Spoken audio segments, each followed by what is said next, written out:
आप यहाँ पे देख सकते हैं नियर बाय 1% डाउन देखने को मिला और वी कैन से 700 पॉइंट की गिरावट देखने को मिली। निफ्टी 50 की बात करें तो 200 पॉइंट की गिरावट, 1% की गिरावट। ठीक है, मार्केट में 1% अप डाउन यहाँ पे चीजें चलती रहती है, बट फिर भी अगर हम लोग यहाँ पे देखें तो आपको पता ही है बाजार से रिलेटेड काफी सारी खबरें हम लोग को देखने को आज के दिन भी यहाँ पे मिल चुकी है। सो गिरावट का पैटर्न अगर हम लोग देखेंगे तो ओपनिंग तो एकदम ही नॉर्मल हम लोग को देखने को यहाँ पे मिल गई। ठीक है, कोई बहुत बड़ा गैप डाउन देखने को नहीं मिला, एकदम फ्लैटिश ओपनिंग ही आप कह सकते हो। उसके बाद धीमे धीमे करके प्रेशर रहा एंड खास करके सेकंड हाफ की अगर हम लोग बात करें वहां से जो प्रेशर हम लोग को बढ़ते हुए देखने को मिल गया, फिर तो बाजार क्लोज हो गया, वही अच्छी बात है क्योंकि वो प्रेशर ज्यादा से ज्यादा और बढ़ते हुए देखने को यहाँ पे मिल रहा था। सो डेफिनेटली जब भी इस प्रकार की चीजें होती है हम लोग सारी चीजों को कवर करने की कोशिश करते हैं, स्टडी करने की कोशिश करते हैं। सो इसी चीजों को हम लोग अभी स्टडी यहाँ पे करने जा रहे हैं। सबसे इंपॉर्टेंट चीज ये है दोस्तों कि ग्लोबल मार्केट की ओर से कोई ज्यादा प्रेशर देखने को नहीं मिला। यस, क्योंकि यूजुअली क्या होता है कि ग्लोबल मार्केट से ही यूजुअली अभी तक का जो प्रेशर बन रहा था वही से आ रहा था।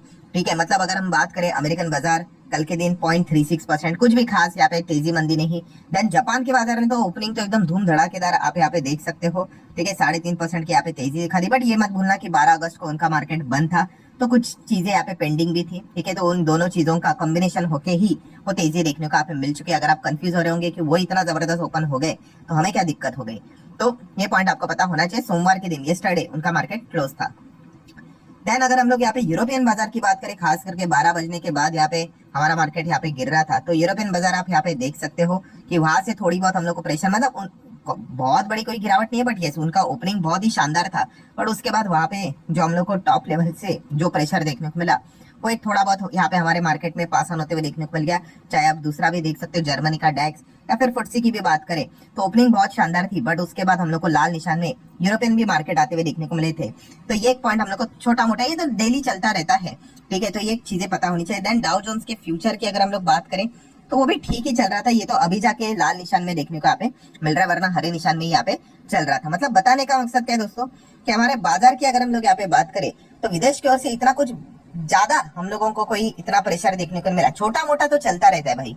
ठीक है, सो यहाँ पे अभी हम लोग बात करने वाले हैं 4 मेजर पॉइंट्स के बारे में। ठीक है, ये 4 मेजर पॉइंट्स हम कह सकते हैं इन सबके टोटल अगर आप लगाओगे तो आज के दिन हम कह सकते हैं बियर वालों ने थोड़ा कोशिश किया है मार्केट को नीचे लाने के लिए। एंड उसमें भी अगर देखा गया तो सबसे बड़ा कॉन्ट्रीब्यूशन यहाँ पे रहा है, तो रहा है दोस्तों पॉइंट नंबर 1 का। तो उसी के साथ अभी हम लोग यहाँ पे शुरुआत करेंगे। एंड दोस्तों वो पॉइंट नंबर 1 क्या है, तो हमारे देश की सबसे बड़ी दिग्गज bank HDFC bank. Yes, HDFC bank की अगर हम लोग बात करें तो आज के दिन 3.25% गिर गया भाई।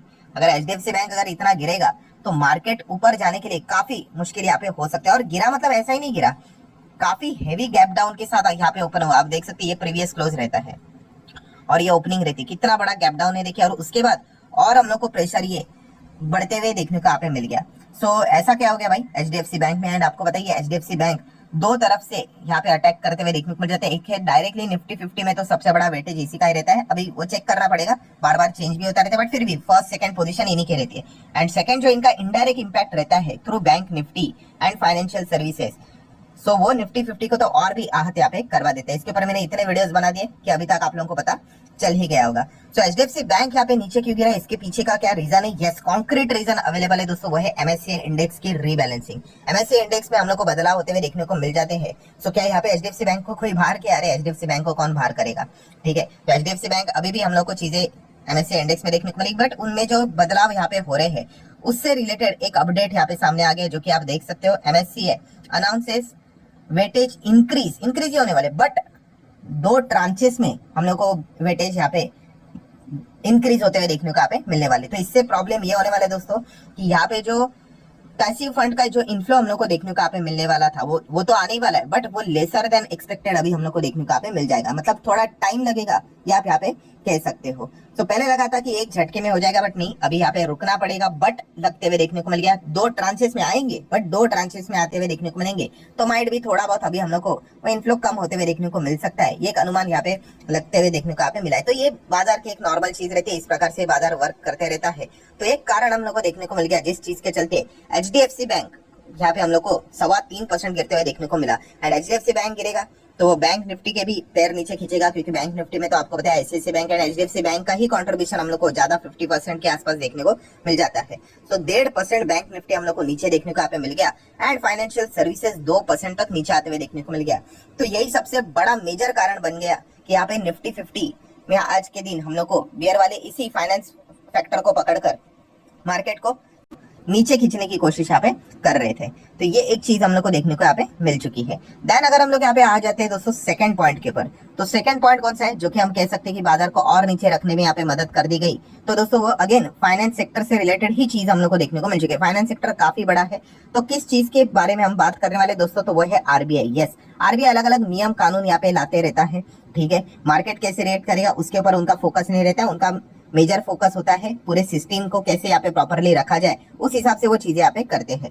सो RBI के कुछ रूल्स एंड रेगुलेशन में बदलाव यहाँ पे हुए हैं, और वो रूल्स एंड रेगुलेशंस की अगर हम लोग बात करें तो NBFC उसी के साथ साथ हाउसिंग फाइनेंस वाले जो कंपनी है, खास करके डिपॉजिट टेकिंग वाली, तो उनके लिए अच्छी खबर हम लोग को देखने को नहीं मिली है। मतलब आप यहाँ पे देख सकते हो उनके जो नॉर्म्स है वो RBI ने और टाइट यहाँ पे कर दिए, ठीक है। खास करके हाउसिंग फाइनेंस कंपनीज, इनको हम कह सकते हैं NBFC के ही लेवल पे लाने की कोशिश यहाँ पे कर रहे हैं। जैसे आपको बताया कि deposit taking housing finance company की यहाँ पे बात करें, अभी RBI ने इनके लिए कुछ नियम बदल लिए, बहुत सारे हैं, बट उसमें से आप देख सकते हो अभी इनको भी 15% लिक्विडिटी मेंटेन करनी पड़ेगी भाई, पहले 13% के आसपास था।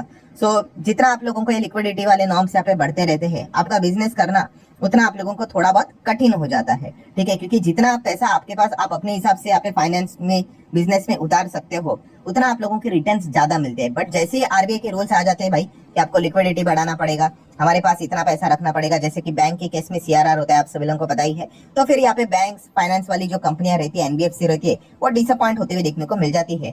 सो यही चीज हम लोग को फाइनेंस सेगमेंट में, खास करके हाउसिंग फाइनेंस कंपनी की ओर ज्यादा हम लोग को डायरेक्शन जाते हुए देखने को मिल चुके हैं। प्लस उसी के साथ साथ फुल इमरजेंसी फंड्स की अगर हम लोग यहाँ पे बात करें, तो उसको भी जब विड्रॉ किया जाएगा, ठीक है, NBFC डिपॉजिट एंड उसी के साथ साथ हाउसिंग फाइनेंस की अगर हम लोग बात करें, तो अभी बताया जा चुका है कि आपको क्या करना पड़ेगा, पूरा का पूरा जो इमरजेंसी फंड है वो आपको रिफंड करना पड़ेगा जब आप विड्रॉ करने जाओगे। तो मतलब क्या, इनके पास यहाँ पे पैसे नहीं रहेंगे, वो भी वापस यहाँ पे देने पड़ेंगे, एंड 3 महीने का टाइम इनको देखे यहाँ पे रखा हुआ है। अगर हम लोग प्री मैच्योर विड्रॉवल की अगर हम लोग यहाँ पे बात करें, तो उस हिसाब से नियम कानून देखने को यहाँ पे मिल रहे हैं। मतलब बेसिकली क्या है कि ये यहाँ पे आप कह सकते हैं RBI ने जो यहाँ पे नए रेगुलेशंस यहाँ पे रिवाइज किए हैं for NBFC and housing finance company, जो कि 1 जनवरी 2025 से एप्लीकेबल यहाँ पे हो जाएंगे, ठीक है। इसी चीज के चलते फाइनेंस सेक्टर में थोड़ा सा हम लोग को आज के दिन नाराजगी देखने को यहाँ पे मिल गई, ठीक है। तो ये भी एक इंपॉर्टेंट पॉइंट है जो कि आप लोगों को पता है यहाँ पे होना चाहिए। हमेशा याद रखना, RBI ने कभी भी रूल्स रेगुलेशन टाइट कर दिए, ठीक है, तो ये हमारे लिए अच्छी बात होती है एज अ कस्टमर, ठीक है, कस्टमर कंज्यूमर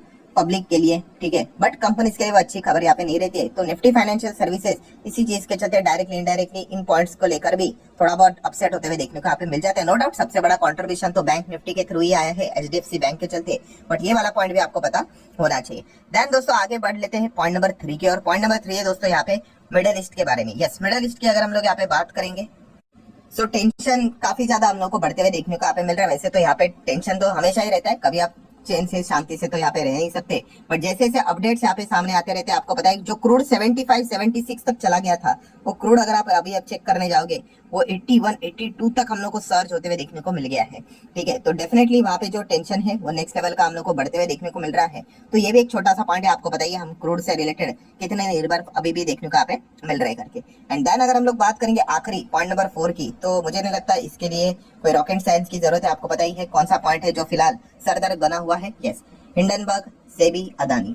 तो ये तो चलता रहेगा, काफी लंबी पारी है, जैसे मैंने कल के दिन भी आप लोगों को बताया था। ये मैच एक्चुअल में देखा गया ये टेस्ट मैच जैसा है, ठीक है। एग्जांपल तो मैंने T20 वाला दिया था, बट आपको सिचुएशन समझाने के लिए कि पिक्चर काफी लंबी चलने वाली है, ठीक है। ऐसा नहीं है कि एक ही दिन का ये मैच था करके, इंट्राडे का ही खेल था करके। सो ये भी एक इंपॉर्टेंट पॉइंट देखने को यहाँ पे मिल रहा है। आज के दिन भी अदानी के शेयर्स की अगर हम लोग बात करें, तो कुछ शेयर्स यहाँ पे हरे निशान में, मतलब ये नीला मतलब हरा निशानी आप कह सकते हो, बट एकदम पॉइंट में ही परफॉर्मेंस देखने को यहाँ पे मिल रहा है, ठीक है। बाकी अगर देखा गया वापस इनकी फ्लैगशिप कंपनी आज के दिन 2-2.25% यहाँ पे नीचे थी, पोर्ट भी नीचे, पावर भी नीचे, ठीक है, कोई बहुत बड़ी गिरावट नहीं है, बट फिर भी हम यहाँ पे कह सकते हैं कि एक लाल निशान तो जरूर रिफ्लेक्ट होते हुए देखने को यहाँ पे मिल रहा है। और जैसे कि आपको पता है बहुत ही गंदे लेवल की पॉलिटिक्स भी यहाँ पे हम लोग को स्टार्ट होते हुए देखने को मिल, ठीक है, जो कि होगी टॉपिक ऐसा है, ठीक है। तो इस चीज के चलते अगर हम लोग बात करें आने वाले समय में ये लड़ाई काफी लंबी हम लोग को देखने को यहाँ पे मिलने वाली है। इसको अभी फुल स्टॉप लगना काफी मतलब मुश्किल यहाँ पे हो सकता है। फुल स्टॉप मतलब क्या, अभी शायद से कोई ना कोई, मुझे ऐसा लगता है आने वाले समय में कोर्ट में जरूर जाएगा। कौन सा, ये जो सेबी वाला मामला था, सेबी चीफ के ऊपर जो आरोप यहाँ पे लगाया उन्होंने, कोई ना कोई जरूर कोर्ट में जाते हुए देखने को यहाँ पे मिल जाएगा। एंड बाद में देखेंगे कि कोर्ट इससे रिलेटेड क्या फैसला यहाँ पे सुनाता है, क्या डायरेक्शन यहाँ पे देता है, और उस डायरेक्शन के हिसाब से मार्केट में आप लोगों को एक और रिएक्शन जरूर देखने को यहाँ पे मिल जाएगा। तो ये एक इंपॉर्टेंट पॉइंट देखने को मिला, मतलब इन सभी चीजों की अगर आप ग्रैंड टोटल कर लो तो डेफिनेटली जो इम्पैक्ट है वो हमारे बाजार के ऊपर आज के दिन देखने को यहाँ पे मिला था। बट फिर भी अगर किसी को मैन ऑफ द मैच देना है कि भाई अगर आपने आज के दिन यहाँ पे बाजार को नीचे खींचने की कोशिश की है, तो बेयर वाले वो मैन ऑफ द मैच की ट्रॉफी अगर किसी को देंगे तो वो एचडीएफसी बैंक को देते हुए देखने को मिलेंगे। एंड वो एचडीएफसी बैंक को भी नहीं, वो एक्चुअली एमएससीआई को देना चाहिए। बट समझो इस चीज को, ठीक है।